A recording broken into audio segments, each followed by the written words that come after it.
What's up, everyone? Back for another beer review, and today I'll be reviewing yet another beer from the Fox Farm Brewery, and they're out of Salem, Connecticut, and this is their Quiet Fire. So they're calling this one a Czech-style Amber Lager that comes in at 4.8% alcohol by volume. No IBUs listed. Time of review.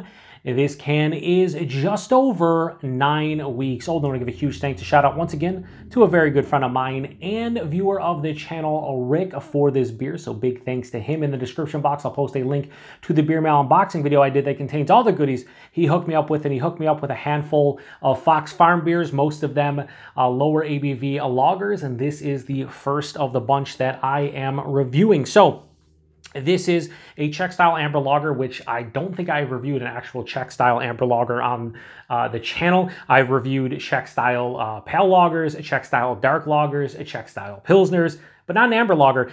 And in Czech, these are referred to, I believe, as Polotmavý, which means half dark or semi-dark. So this is essentially in between a Czech Pale Lager and a Czech Dark Lager. And I am loving me some Czech Dark Lager. So I feel like this is going to be like the equivalent of like a German Vienna lager, but it's like the Czech take on it, obviously with Czech ingredients. But anyway, let's crack this one open and get in the glass, see what we got going on. I'm really excited about this one, just because, again, I haven't had a Czech style Amber Lager, and I'd imagine this is going to look amberish, and maybe have like some copper tones. You know, I'm really excited because, again, this is not something I typically see and or drink. Uh-oh. All right, that's actually a beautiful pour. A little bit of a cheat there. Nice. So we'll throw this over here. Yeah, so a little bit of dirty glass mafia. We'll get rid of that. That looks, so on camera, it's going to look probably much darker. In person, this is definitely amber. It might be more of like a copper tone, but it's very, like, I want to say vibrant, but it just has like a glow to it. It looks absolutely phenomenal.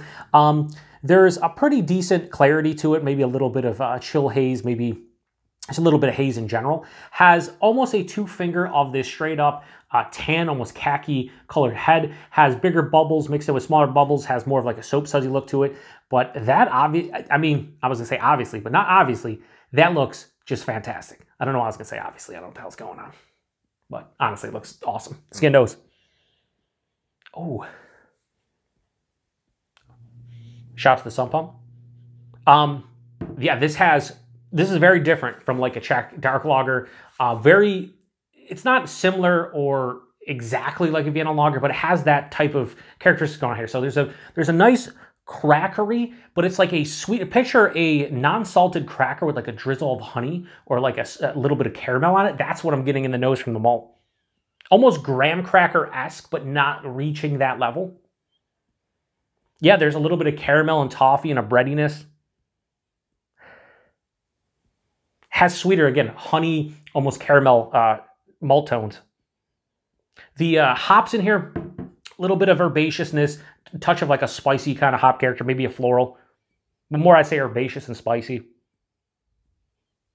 This definitely smells like right in between a pale lager and a dark lager within the Czech style. Like it just, yeah, it's akin to a Vienna lager for me.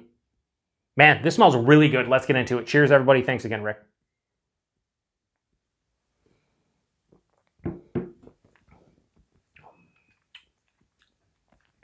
That's really nice, like real nice. I'm getting a slight, like copper coin, not metallic, but like a copper coin kind of bitterness. Buying this is like medium, maybe a touch over medium, 4.8%, really nice. The mouthfeel, it has a nice smooth, almost creamy sensation, but this is like mild to moderately carbonated, more approaching moderate. So I think probably for the style, it's appropriate. It's not like super effervescent and crisp, but it's not a crispy boy, but it's crisp on the palate enough where you're like, okay, this is a lager. Front half of the palate, again, it's, to me, unsalted crackers with a drizzle of honey and maybe a little bit of caramel. So I want to say graham cracker, but it's not giving me exactly graham cracker vibes. Maybe the sweetness a graham cracker would provide from the malt, but it's not straight graham cracker. It's more, again, unsalted crackers with a little bit of drizzle, something that's sweet. There's a little bit of toffee, a very slightly, like, I wouldn't say like toasty or roasty, but just has like a brown bread quality up front.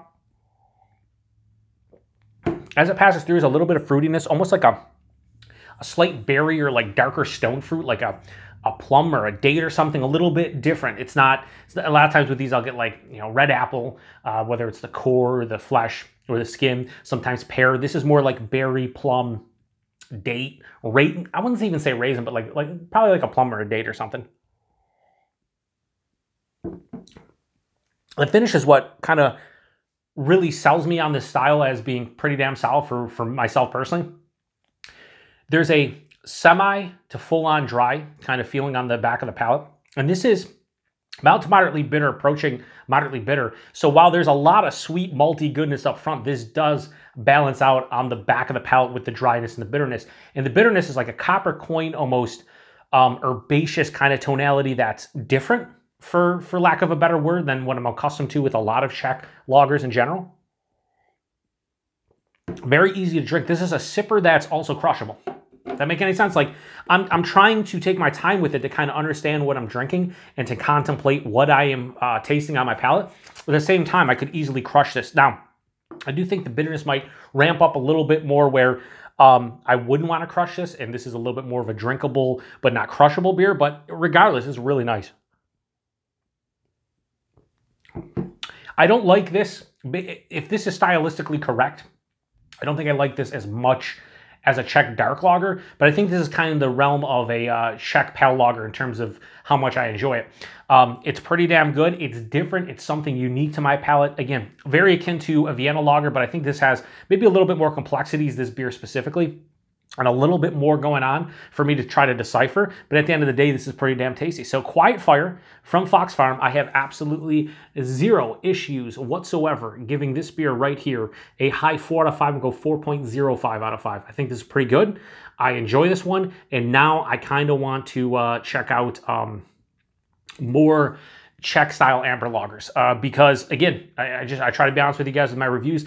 Czech-style Amber Lagers, Czech Amber Lagers, not something I drink. I probably had them in the past, at least a couple of them, but certainly nothing. I don't think I've reviewed anything that is considered a Czech-style Amber Lager. Price point availability on their website, this was $3.95 a can, so you're talking about just under 16 bucks for a 4-pack. Listen, at this point, I say this with a lot of reviews, so maybe that's just the going rate for a lot of breweries, but like you could say Fox Farm, you could say Human Robot, you could say Schilling, even Landmade, who I've recently reviewed some of their stuff from Poolesville, Maryland. A lot of these beers now are anywhere between like, you know, $14 to $18 a 4-pack, and you're talking typically around 4.5 to 5.5% lagers. They're clearly brewing these just extremely well, and they're quite tasty, but it's kind of expensive for the style. So if you don't want to pay $3.95 for this can, I totally get it. But like value-wise and like the quality, it's there for almost a $4 can.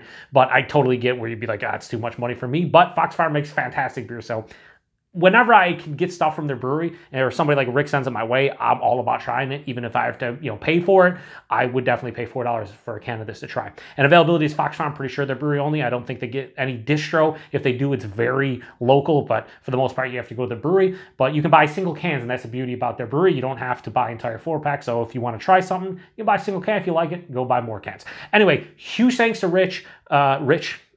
See, it's Rick, but sometimes I'll slip up and say Rich.